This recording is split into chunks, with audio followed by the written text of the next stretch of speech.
Good morning students. आज हम पढ़ेंगे शब्द विचार। शब्द विचार में बच्चों आज हम जानेंगे अर्थ और प्रयोग के आधार पर शब्दों का वर्गीकरण। अब तक हमने जाना पिछली कक्षाओं में कि एक या एक से अधिक वर्णों के मेल से बने सार्थक वर्ण समूह को हम शब्द कहते हैं। शब्दों का वर्गीकरण 4 भागों में बटा हुआ है। उत्पत्ति के आधार पर, जो कि था तत्सम, तद्भव, देशज और विदेशज। रचना के आधार पर रूढ़ शब्द, यौगिक शब्द और योग रूढ़ शब्द, जो कि हम पिछली कक्षाओं में पढ़ चुके हैं। आज हम पढ़ेंगे अर्थ के आधार पर और प्रयोग के आधार पर। तो चलिए शुरू करते हैं आज का टॉपिक, अर्थ के आधार पर शब्दों का वर्गीकरण। अर्थ के आधार पर शब्दों का वर्गीकरण 2 भागों में है, सार्थक शब्द और निरर्थक शब्द। सार्थक शब्द जिन शब्दों का कोई निश्चित अर्थ हो उन्हें हम सार्थक शब्द कहते हैं, यानी कि वो शब्द जिनका कोई ना कोई अर्थ अवश्य निकले, जैसे कलम, कोयल, घर आदि। तो यानी कि इन शब्दों को बोलते समय हमारे दिमाग में जो छवि निकल रही है या जो चित्र बन रहा है वो सही अर्थ का बोध करा रहा है, यानी जो हमने शब्द बोला है वही छवि हमारे दिमाग में बनती हैं। तो आगे बढ़ते हैं। तो बच्चों, अर्थ के आधार पर 2 भेद थे, सार्थक और निरर्थक। अब सार्थक शब्दों को भी 4 भागों में बांटा गया है, एकार्थी शब्द, अनेकार्थी शब्द, पर्यायवाची शब्द और विलोम शब्द। एकार्थी शब्द वो शब्द होते हैं जो केवल एक ही अर्थ का बोध कराते हैं, यानी कोई शब्द है आपका प्रथम, तो प्रथम का अर्थ होता है पहला। दिन, दिन का अर्थ है दिवस।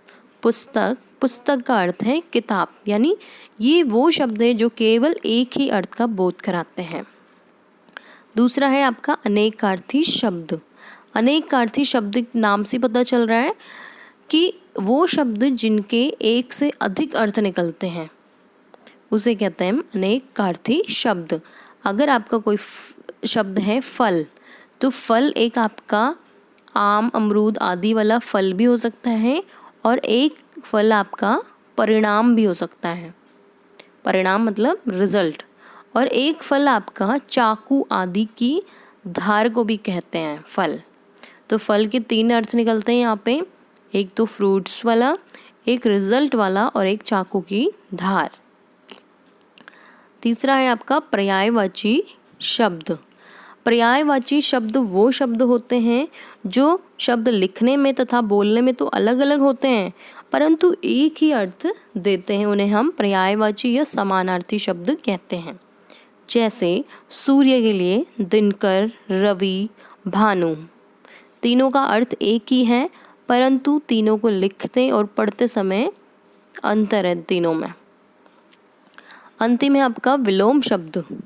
जो शब्द एक दूसरे के विपरीत या फिर उल्टा अर्थ का बोध कराए उसे हम विलोम शब्द कहते हैं, जैसे दिन का रात, उचित का अनुचित।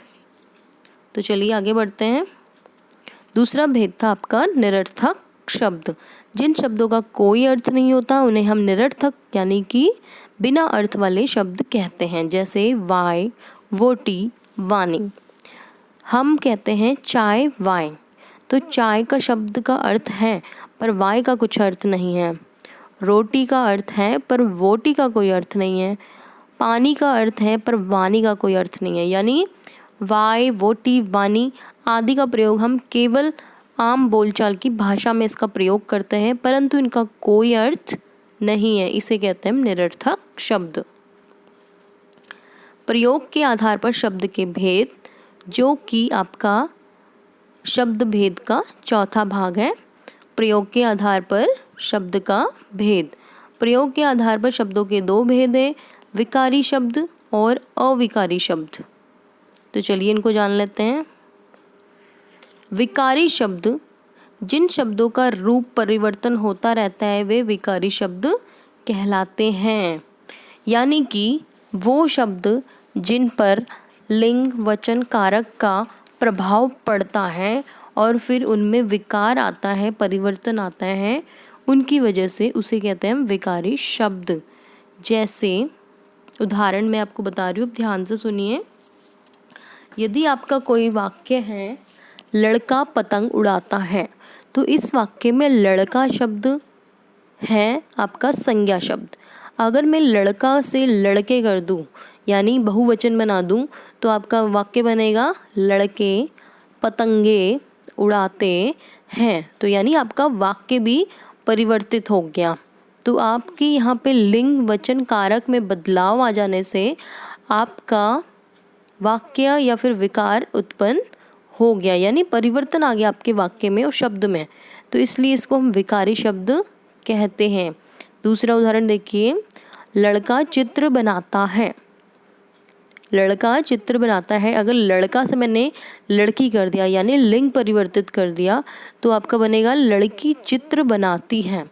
तो अब बनाता से बनाती हो गया, यानी क्रिया भी बदल गई और यहाँ पे लिंग भी बदल गया। तो इसलिए हम कहते हैं इसको विकार आ गया, यानी परिवर्तन आ गया।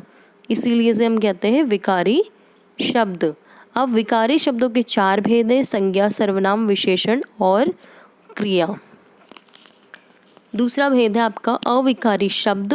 प्रयोग के आधार पर दूसरा भेद अविकारी शब्द, जिन शब्दों के रूप में कभी कोई परिवर्तन नहीं आता, यानी जिन शब्दों में लिंग वचन कारक के कारण कोई बदलाव या विकार नहीं आता, उसे हम अविकारी शब्द कहते हैं। जैसे वाक्य ध्यान से सुनिए, मजदूरनी शाम को यहाँ रहती है। यहाँ शब्द किंतु, नित्य, और, हे, अरे आदि ये सारे शब्द आपके अविकारी हैं, यानी इनमें लिंग वचन कारक का कोई प्रभाव नहीं पड़ता और ये ज्यों के त्यों बने रहते हैं वाक्य में।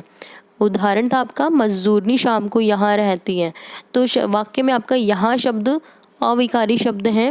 अगर मैं मजदूरनी से मजदूर कर दूँ यानी लिंग परिवर्तन कर दूँ तो भी आपका यहाँ शब्द में कोई अंतर या कोई परिवर्तन नहीं आएगा। जैसे मजदूर शाम को यहाँ रहता है, तो यहाँ शब्द में कोई परिवर्तन आया आपका नहीं। आपका यहाँ शब्द ज्यों का त्यों वाक्य में बना हुआ है। तो इसे कहते हैं अविकारी शब्द, जिनमें कोई विकार उत्पन्न नहीं हो। अविकारी शब्द के 4 भेद हैं, क्रिया विशेषण, संबंध बोधक, समुच्चय बोधक और विस्मयादि बोधक। तो चलो बच्चों, आप देखते हैं कितना आपको यह पाठ समझ आया और आप कितने प्रश्नों के उत्तर सही कर सकते हैं।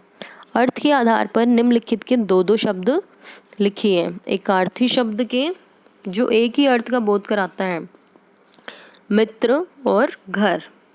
अनेकार्थी शब्द जो अलग अलग बोध कराता है, यानी इसके बहुत सारे अर्थ निकलते हैं। भेद है आपका, उसका अर्थ होता है रहस्य, और भेद एक होता है प्रकार। जैसे संज्ञा के 3 भेद हैं, ऐसा भी। तो दोनों भेद पढ़ने लिखने में अलग सेम है, पर इनका जो अर्थ है वो अलग अलग है। अगला प्रश्न, आओ देखें कितना सीखा। शब्दों का वर्गीकरण कितने आधार पर किया गया है? शब्दों का वर्गीकरण 4 आधार पर किया गया है। प्रयोग के आधार पर शब्द के कितने भेद हैं? प्रयोग के आधार पर